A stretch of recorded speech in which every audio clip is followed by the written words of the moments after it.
Selamat siang semuanya, selamat siang teman-teman, dan selamat siang dokter. Jadi pada hari ini kita akan melakukan ujian student project, yang dimana adapun judul dari student project kali ini yaitu genetic codes. Jadi pada kali ini tentu saja saya ditemani oleh teman-teman yang akan membawakan bagiannya pada masing-masing. Baik, adapun poin-poin yang akan kami bawakan pada presentasi student project kali ini dimulai dari pendahuluan, kode genetik, penyusun kode genetik, ciri-ciri kode genetik, cara kerja kode genetik, kemajuan terkini terkait kode genetik, dan juga kesimpulan. Pada kode genetik itu, di kondisi setiap fisik setiap orang itu pastinya berbeda. Hal tersebut itu karena adanya kodon DNA, RNA yang menjadi informasi genetik. Penyakit genetik itu adalah penyakit langka dengan kondisi medis yang jarang terjadi pada kebanyakan orang. Penyakit genetik ini biasanya disebabkan karena adanya kelainan genetik. Kelainan genetik itu merupakan kelainan pada gen atau kromosom. Lalu saya akan membahas angka kejadian penyakit genetik.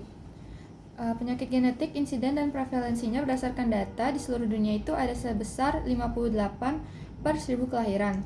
Sedangkan di Indonesia itu ada sebesar 5-15%. Adapun juga contoh-contoh dari penyakit genetik yang akan saya bawakan itu ada dua, yaitu yang pertama GRIA atau Glutamate Ionotropic Receptor 4 Type Subunit 1. Itu biasanya menyerang pada anak kecil. Biasanya ditandai itu dengan pertumbuhan otak anak yang tidak wajar serta penurunan intelektual pada lingkat atau Linkage Specific Deubiquilation Deficiency Induced Embryonic Defect Syndrome. Ini tuh penyakit yang memperlambat perkembangan kinerja hati, otak, dan wajah.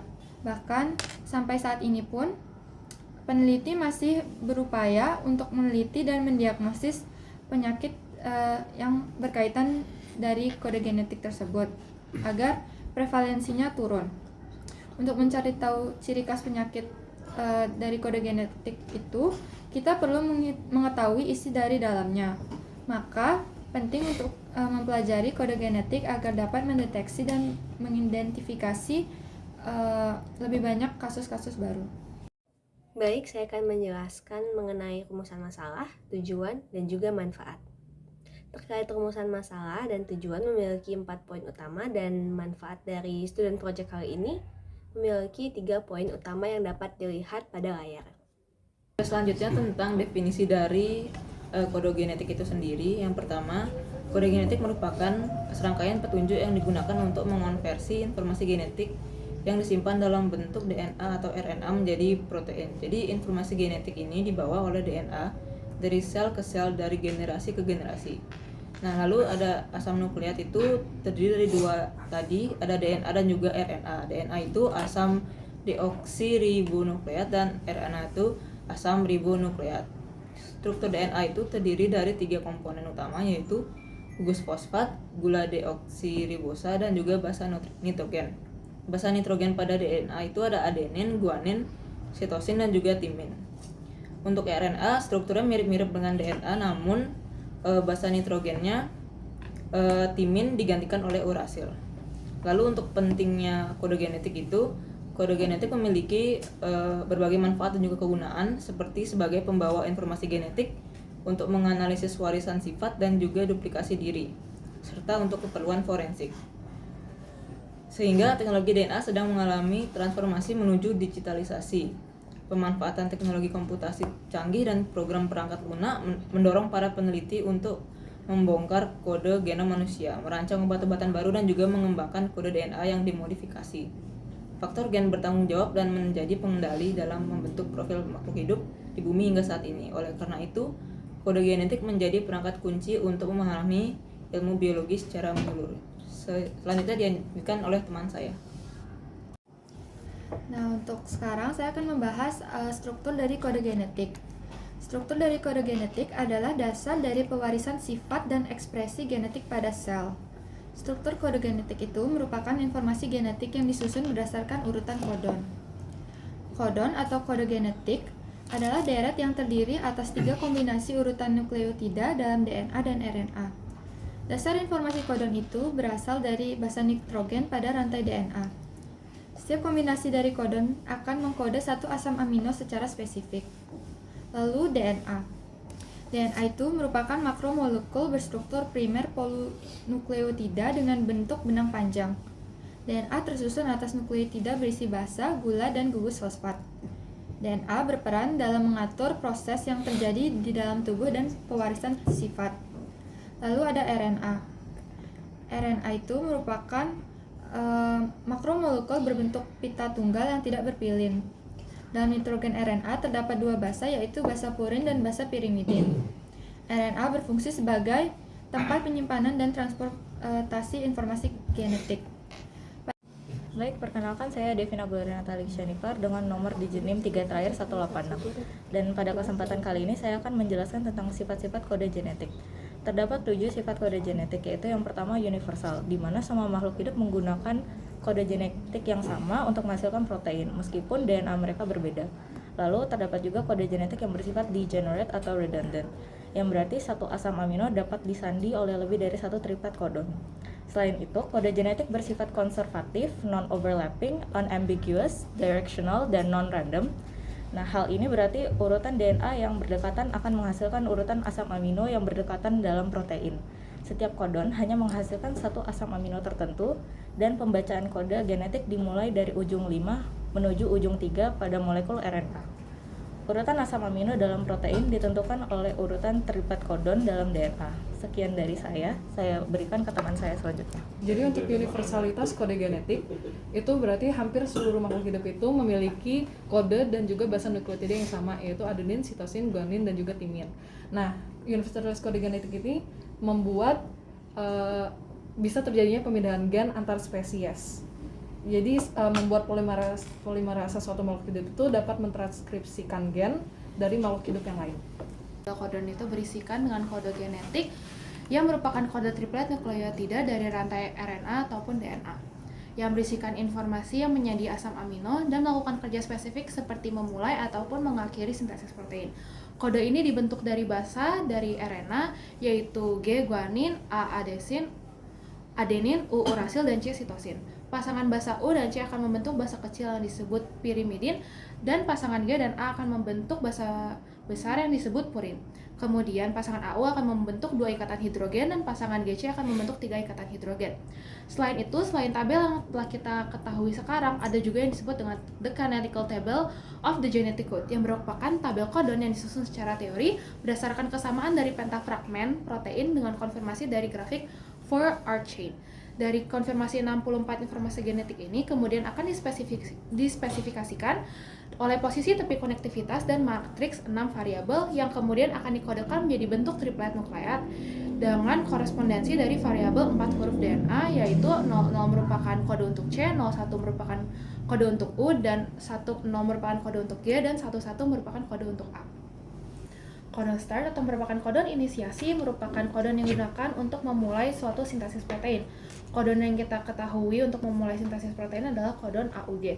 Namun beberapa penelitian tahun kebelakang sudah menemukan bahwa kodon non-AUG juga dapat digunakan untuk mengsintesis protein, yaitu seperti kodon UUG dan kodon GUG. Tetapi kodon-kodon ini hanya dapat digunakan untuk inisiasi dari translasi yang tidak memenuhi syarat, seperti contohnya translasi pada bakteri Escherichia coli. Kemudian kodon stop merupakan kodon yang menterminasi atau memberhentikan rantai. Berbeda dengan kodon inisiasi, kodon terminasi memang ada 3, yaitu UAA, UAG, dan kodon UGA. Di antara ketiga jenis kodon ini, yang paling sering digunakan adalah kodon UAA karena kodon UAA merupakan kodon stop terbaik. Kemudian untuk kodon UAG juga sering digunakan, namun dengan skala yang lebih kecil. Dan kemudian kodon UGA juga dapat digunakan untuk terminasi rantai, tetapi kodon ini hanya dapat digunakan untuk organisme yang memiliki kandungan GC yang sedikit. Jadi degenerasi kode genetik itu adalah suatu proses di mana asam amino dikodekan oleh lebih dari satu kodon. Jadi degenerasi itu terbentuk dari penetapan 64 kodon. Setelah itu selanjutnya dengan 20 asam amino atau bisa juga lebih, dan yang terakhir itu ada 3 sinyal pengganti. Jadi selanjutnya itu membangun model generasi kode genetik. Untuk membangun model degenerasi kode genetik itu ada beberapa cara. Yang paling umum itu caranya itu yang akan memperoleh 16 kodon simetris, itu biasanya disebut dengan palindromik. Terus yang dia itu berasosiasi dengan 16 asam amino, itu disebut dengan degenerasi 1, dan degenerasi 2-nya itu dia itu 48 kodon non simetris yang berasosiasi dengan 24 asam amino. Selanjutnya degenerasi juga dapat dicapai dengan cara itu menggunakan antikodon. Pada saat menggunakan antikodon ini dia hanya dapat membaca pasangan itu antikodon AUUA dan UAU. Replikasi dapat juga disebut dengan duplikasi dari kode genetik itu sendiri. Jadi replikasi adalah proses terbentuknya dua untaian DNA baru yang merupakan salinan dari satu DNA yang sebelumnya membentuk heliks ganda, dan selanjutnya terjadi proses replikasi dari DNA itu sendiri. Lalu, dua DNA hasilnya dan bersifat identik dengan induknya atau satu DNA yang tadi yang mengalami replikasi itu sendiri. Jadi selanjutnya adalah proses transkripsi. Jadi transkripsi itu adalah proses pembentukan mRNA dari DNA. Dan ini tuh terjadinya di dalam nukleus. Jadi pertama itu kan ada fase inisiasi. Nah itu tuh jadi RNA polimerasa itu dia melekat di promotor gen. Nah lalu nih nanti RNA akan membentuk mRNA melalui cetakan DNA template. Habis itu kebentuk DATGC kan. Nah kalau misalnya di RNA itu kebentuknya nggak ada timin tapi urasil. Kemudian proses elongasi. Jadi proses elongasi itu adalah pembacaan RNA polimerase dari arah 5 ke 3. Nah kalau misalnya transkripsinya udah berakhir, nah nanti berarti itu dia udah memasuki proses terminasi. Nah itu berarti dia RNA polimerasenya itu udah sampai di terminator. Habis sudah sampai di terminator, jadi nanti mRNA-nya akan meninggalkan nukleus dan lepas dari DNA. Jadi transkripsi ini bisa terjadi di dua, yaitu ada prokaryotik dan juga eukaryotik.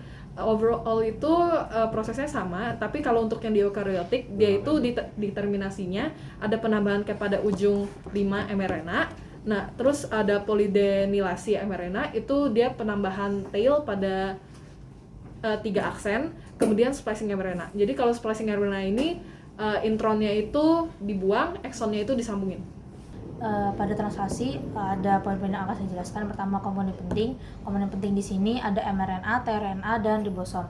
Lalu tahapan translasi sendiri itu ada 3 tahap, yaitu initiation, elongation, dan termination. Untuk initiation itu nanti yang pertama mRNA terikat ke subunit kecil pada ribosom, lalu dengan menghubungkan initiator tRNA ke mRNA terjadi ikatan antara antikodon dan kodon. Lalu ikatan tersebut ditambahkan ke initiation kompleks dengan subunit besar ribosom dan sintesis protein akan berjalan. Lalu tahap yang kedua yaitu elongation. Jadi pada elongation sendiri ada 3 tahap. Yang pertama, peningkatan amino asid tRNA sesuai dengan kodonnya di mRNA pada ribosom A site. Lalu tahap kedua itu terjadi reaksi yang disebut peptidyl transferase center. Lalu yang tahap ketiga akan terjadi proses yang namanya translokasi. Lalu tahap yang ketiga yaitu termination. Jadi tahap ini itu untuk melepaskan polipeptida yang lengkap termasuk reaksinya. Jadi untuk memutuskan reaksi tersebut pada proses translasi. Baik, di sini saya akan menjelaskan mengenai hubungan antara genotip dan fenotip. Poin pertama yakni konsep awal. Jadi konsep awalnya ini saya membahas mengenai bagaimana sih konsep awal dari fenotip dan genotip. Jadi untuk fenotip sendiri yaitu yang mana dia menyesuaikan pada bagian yang tampak atau yang bisa kita lihat pada suatu individual. Lalu genotip sendiri itu bertentangan dengan fenotip yang mana untuk genotip sendiri itu pewarisan materi genetik melalui gamet. Lalu poin kedua yaitu hubungan yang terjadi. Di sini saya melampirkan 4 poin. Yang pertama adalah genetic correlation. Jadi genetic correlation ini itu untuk mengukur faktor genetik yang dimiliki antara 2 sifat. Lalu yang kedua itu phenotypic correlation. Dia itu merupakan hubungan yang diamati di antara sifat-sifat yang dapat diamati. Lalu yang ketiga ada Severus conjecture. Dia menyatakan bahwa phenotypic correlation dapat berfungsi sebagai proksi untuk korelasi genetik ketika data genetik langsung tidak tersedia. Lalu yang keempat, studi baru telah menyelidiki mengenai hubungan antara genetic correlation dan phenotypic correlation pada populasi manusia. Sekian, terima kasih. Baik, berikutnya adalah kemajuan terkini dalam studi kode genetik. Salah satunya adalah genetic code expansion. Ini adalah sebuah teknik yang dapat menghasilkan asam amino yang di luar dari 20 asam amino yang ada secara natural. Salah satu caranya yaitu dengan plus one frame shifting atau quadruplet codons. Teori di belakangnya adalah apabila menggunakan triplet codon, maka hanya mendapatkan 4/3 kemungkinan atau 64. Sedangkan apabila menggunakan quadruplet, maka akan mendapatkan 4/4 kemungkinan atau 256 kemungkinan. Salah satu hasil asli yang sudah didapatkan dengan menggunakan genetic code expansion dengan teknik quadruplet codon dan lain-lain adalah unnatural amino acids, yaitu asam amino yang berada di luar dari 20 asam amino yang ada secara natural. Salah satu kemajuan yang lainnya adalah CODETA atau sebuah algoritma atau metode komputasi yang mengambil DNA atau RNA dari suatu organisme dan memberikan tebakan translasi asam aminonya. Cara kerjanya adalah dengan menggunakan model probabilitas untuk menebak kodon dengan menggunakan koleksi data protein domain yang luas dalam database PFAM. Pada tahun 2021, CODETA pernah digunakan untuk scan sekitar 250.000 mikroorganisme dan telah mendapatkan 5 kombinasi kodon baru untuk asam amino arginin. Walaupun digunakan pada mikroorganisme, ini merupakan tetap sebuah kemajuan dalam studi kode genetik yang berharap dapat bertranslasi kepada kode genetik di manusia. Terima kasih. Oke, saya akan menjelaskan poin berikutnya, yaitu implikasi kode genetik atau penerapan kode genetik.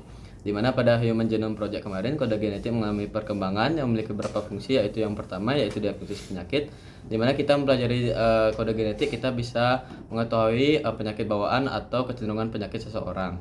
Nah, poin kedua yaitu farmakogenomik yang berhubungan dengan obat dan gen, di mana kita bisa mengetahui kebutuhan obat seseorang agar tidak mengalami efek samping yang berlebihan, bahkan menyebabkan kematian. Yang ketiga ada terapi gen, yang tadi ada penyakit, sekarang ada penyembuhannya, di mana kita mempelajari kode genetik untuk mengetahui di mana kesalahan mutasi gen. Kan kita bisa melakukan penyembuhan, misalnya delegasi, kita bisa replace yang delesi tadi. Yang keempat ada forensik, yaitu di mana kita bisa dari kejadian misalnya kriminalitas atau pembunuhan, kita bisa tahu dari sampel darah karena kode genetik setiap orang kan beda-beda. Jadi dari situ kita bisa tahu entah itu korbannya atau identitas dari penjahatnya juga. Yang kelima ada epidemiologi, di mana salah satu contohnya ada COVID-19. Jadi kita mempelajari kode genetik ini, kita bisa tahu perkembangan suatu virus, evolusi suatu virus. Terus ada prenatal dan newborn screening, di mana mempelajari kode genetik kita bisa tahu dari gen kedua orang tua dan mencegah penyakit-penyakit bawaan yang akan dibawa seorang bayi gitu. Nah, jadi dapat kita simpulkan kode genetik adalah serangkaian petunjuk yang akan digunakan untuk mengkonversi informasi genetik. Nah, kode genetik itu terdiri dari urutan nukleotida yang disebut dengan kodon yang ada dalam DNA ataupun RNA yang fungsinya adalah untuk mengkonversi informasi genetik yang tadi. Nah, kode genetik ini bekerja melalui 3 tahap. Yang pertama itu ada replikasi, transkripsi, dan juga translasi.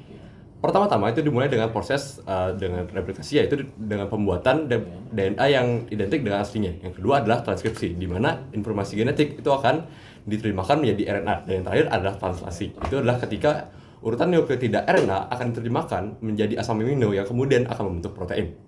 Nah, kenapa kita harus mempelajari kode genetik?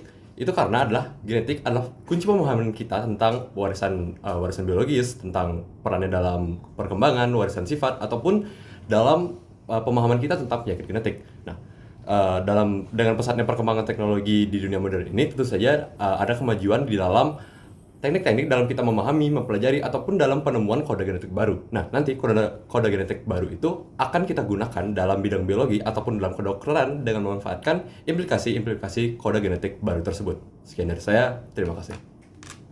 Baik, sekian dari presentasi student project kami. Saya tutup dengan Parama Santi, Om Santi, dan terima kasih.